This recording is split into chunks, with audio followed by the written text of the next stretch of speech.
welcome to this new development update video.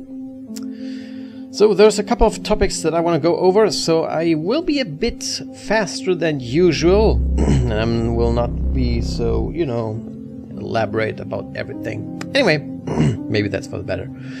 So, first thing I want you to keep in mind or keep attention to is the top right numbers. The first one in the very top right corner is a 0, which indicates the amount of enemies that are currently in the map. If I use wireframe mode and I look around, you can see there's no enemy whatsoever. The second one is a 25, which shows the chance of enemies to spawn with my next interaction with whatever in the game. So every time I pick up an item or I unlock a door or something, there's always a chance that enemies will spawn, and this chance will be will adjust itself given to the current situation. So I will cover that later. And the third number is again a 0, which is the amount or basically the weight of the enemies that can spawn. So every enemy has a certain weight, and obviously heavier, more intimidating enemies have a higher weight, and less enemies, that have that do little damage and have little HP, have a lower weight. So also every door, you can see these are placeholders. Everything is you can see every door has a number, and this number indicates that this door is unlocked, or basically this door lock is a level of 0. All these numbers that you can see will never be shown to the players, so this is just for us right now to let you guys see how the game is going on. So now you can see the numbers have changed, and there's the first enemy that already saw me. Die. There's another one there. I think that was it. But now if I look around, I think there's the third one. And there's one more somewhere? Over there, back there. Whoops, I know this is confusing, so I will go over this. So, 4 enemies have spawned, 2 I have already encountered, and there's the third one over there, in the background, there you can see him, and the other one is over there. And the good thing about this is that all the enemies, they will never spawn in rooms that are not important right now. So, for example, if you play a map with 100 rooms and 10 enemies have spawned, they will not spawn like at the other end of the map, but they will always spawn in rooms that players have either encountered or they are about to encounter. So every room that is adjacent to the rooms that have been unlocked. And also the numbers have changed. The 25 became a 15 because every time enemies spawn, the chance will decrease itself. But if no enemies spawn, the chance will increase. And also the weight has reset itself back to 0. Right now when I pick something up, like health and items and stuff, you can see all the numbers are going up, but nothing is spawning. So every time no enemies spawn, the game gets more dangerous and dangerous, because the next time the spawn will be even heavier. So right now you can see enemies have spawned again, and now not only 4 enemies spawn, but rather quite a nice, interesting number of enemies spawn. And also these enemies are now randomized. So there are 3 types of enemies in the first. Whoa. Normal enemies, like these kind of heavy dudes, and then these easy guys, and everyone has a certain weight and everything. So you will never get like overpowered. For example, if the random chooses like only spawn the heaviest monsters ever, then you will not encounter like a billion of them just because the randomizer is an idiot. All right, so. This is a locked door. It has a lock level of 1. You can't see me. So I cannot open this. And this is a red key. Well, it's a lamp, but in this example it's a key, okay? So I pick up the key. Also enemies have spawned, but not too many. Whoa! You suck. Also, the items are completely randomized. So every room has item spawns or spawn positions, and the game chooses in random fashion which items to spawn where. Some items are even optional. So, for example, this entire little corridor. Oh. This little corridor here will have 2 optional doors. So optional doors means they can be either normally openable doors, or they can be locked with a special type of key, or they can be sealed shut, so you can never reach them. So for example, this little corridor here, it could be sealed off in the next instance of this room. No, you know, it could be sealed off forever, so I could never even get to this point, so I have to go around every time. So even each block has differences, and even, you know, each block itself, even if you have, like in this, for example, right now I only have 1 block of rooms. Like this set of rooms is always the same no matter where I go, but in the end I will have like several types of blocks, so the level seems really different no matter where you go. But even right now, if I have the same block of rooms over and over and over, even then some of these rooms will be inaccessible, or doors will not be available, or anything. So even that will have a random thing with it, whatever. So yeah, I have a red key. There's a golden key door. I don't want to, you know, and every door, like, if it's locked, it can't be opened. And yeah, items spawn, you can interact. It will increase the chance. What else? Oh yeah, I wanted to show you the light on the camera. Maybe you have even already noticed it, but everywhere I look, no matter where, everything throws a nice shadow.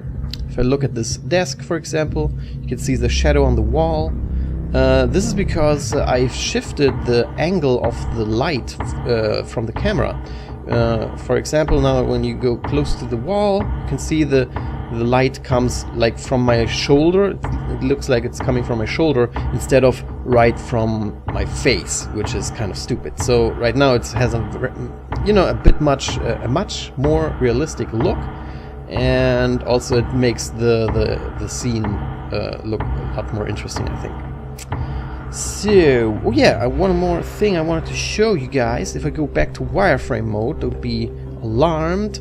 Let me go over here, and I shoot. And you can see, this guy over here, he doesn't give a shit.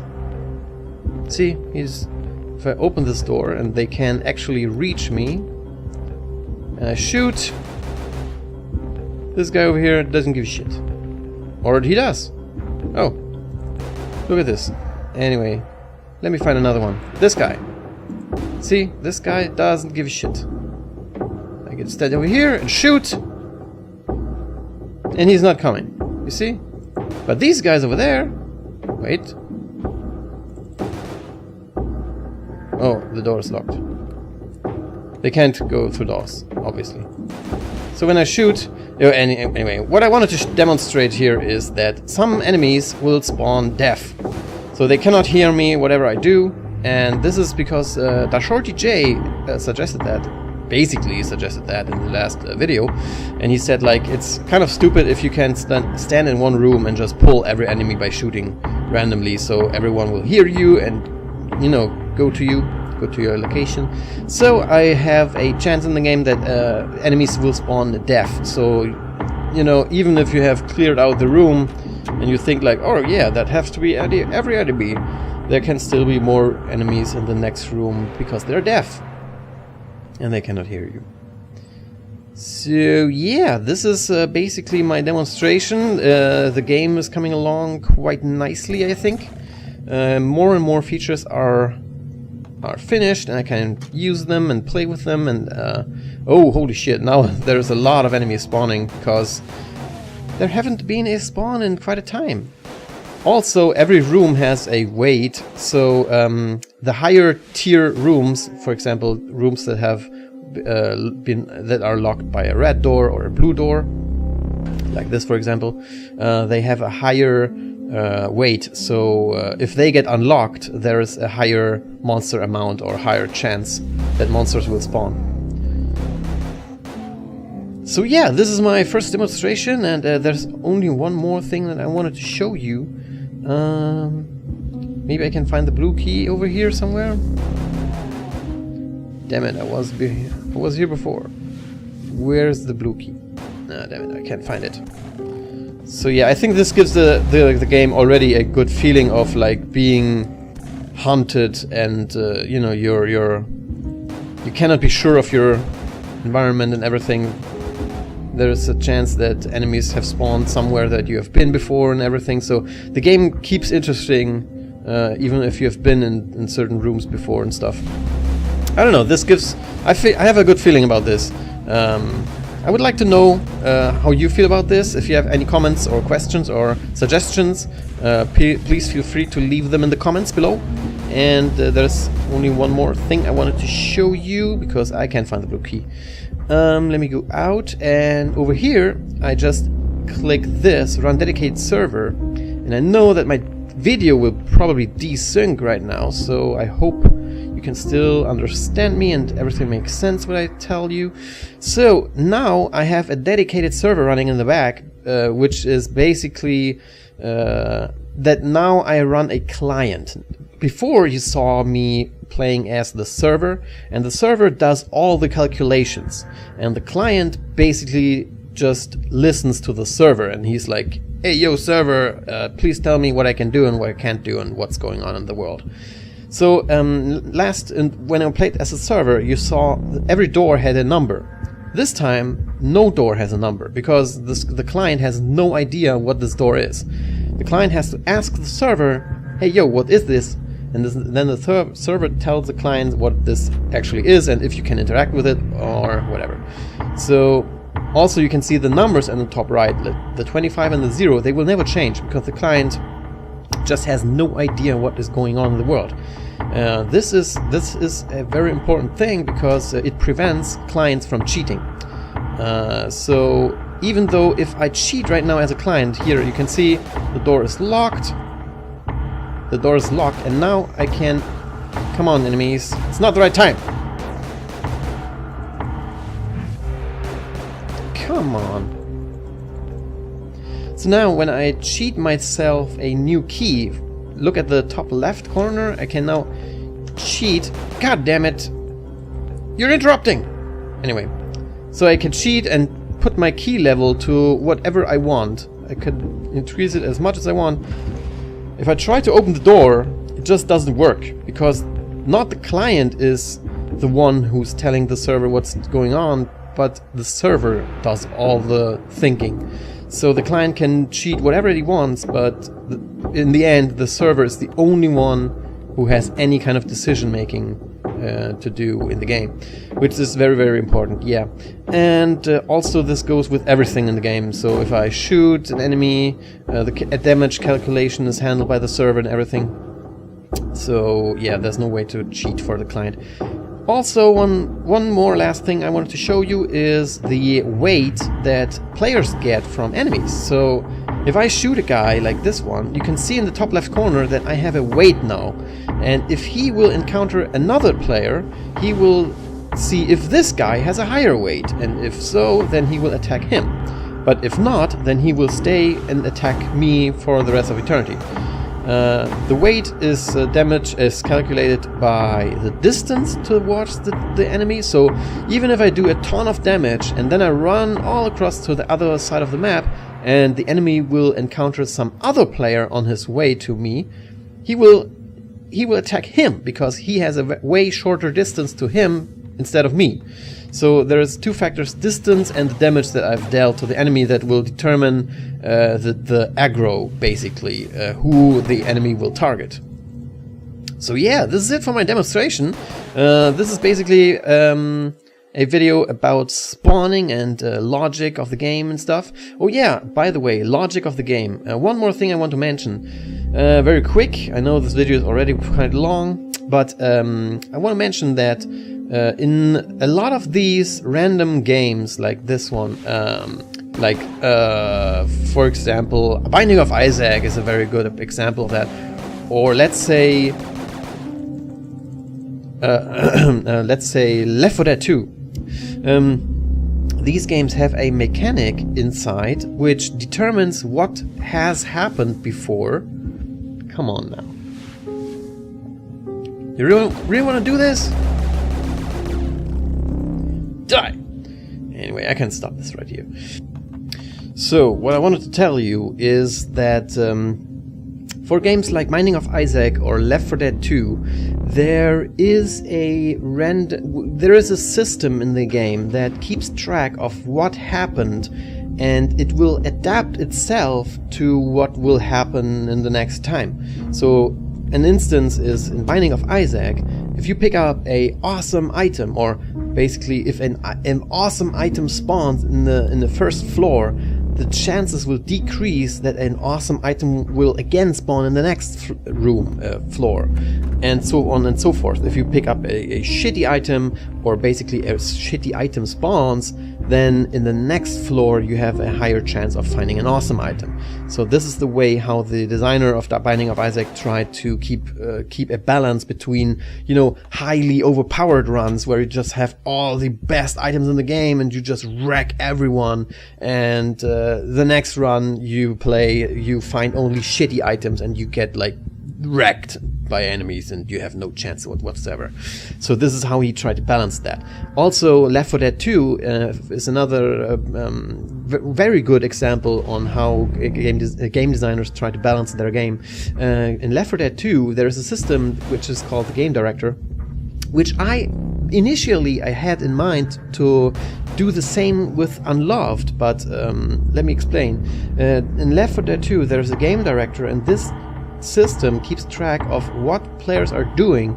If they are killing zombies without taking any damage and they're just, you know, wrecking face left and right, the game will adapt itself and make itself more challenging. So there's a higher chance of more zombies to spawn if the players are doing well, and if the players are doing poorly, there's a higher chance of, you know, supportive items to spawn, like pills or healing items or ammo. So you always have a sense of a tense feeling, like you always have the feeling of, you know, whoa, this is really challenging. But, you know, in reality the game is kind of cheating, you know, so it keeps itself challenging and keeps track of what's happening before and what's happening right now. So at first I had the intention to adapt this system and, you know, basically just use the same system in Unloved. But when I thought about this, I was getting the feeling that this is not what Unloved should be. Unloved should not care at all about the fucking players. If the players are doing poorly, they are about to fucking die, and they should die. And the game should, like, you know, not care at all, because it's fucking Unloved. It doesn't care. And also if the players, and this is how I want to balance this. What I want to do is that the game just does whatever it wants. And if it's getting harder and harder and there are low items spawned and you have like no chance at all to survive, you have to just quit the game. You have to just, you know, there's an option for the player to just leave the basement and just go away, and just, you can always go back to where you came from. There will be an elevator in the spawning room, and you can always go back to that and just leave whenever you want. And when you leave, you get like the experience and everything that you have collected to that point, and that's it. And if you stay and try to finish the whole map and you survive, then you get a bonus. But if you die, you get, you know, a penalty. You probably get not nothing. I think nothing is a bit very harsh, but you get a penalty. So this is my way of, you know, kind of trying to balance that the game is, sometimes it may be very unfair, but sometimes else it will be very, you know, forgiving and give like lots of items and stuff. So this is like a true random experience. You have literally, you're at the mercy of the game, and if the game doesn't love you, then you're fucked. So this is my kind of, you know, how I want to go right now. I don't know if this will change over the time. So if I experience like, oh my god, this is not playable, then I will have to add some kind of dynamic balancing inside the game, like some system like the game director in Left 4 Dead 2 and something like that. Because I've done that before in Gun Girl 2. You know, I think for the Panda game I didn't use something like that, and I think it turned out quite well. So I don't know. Anyway, this video is already very, very long. I'm thanking you a lot for watching it. If you have any kinds of questions or comments, please leave them down below. I'm very happy to read everything. And yeah, thank you guys for watching, and I will see you in the next video.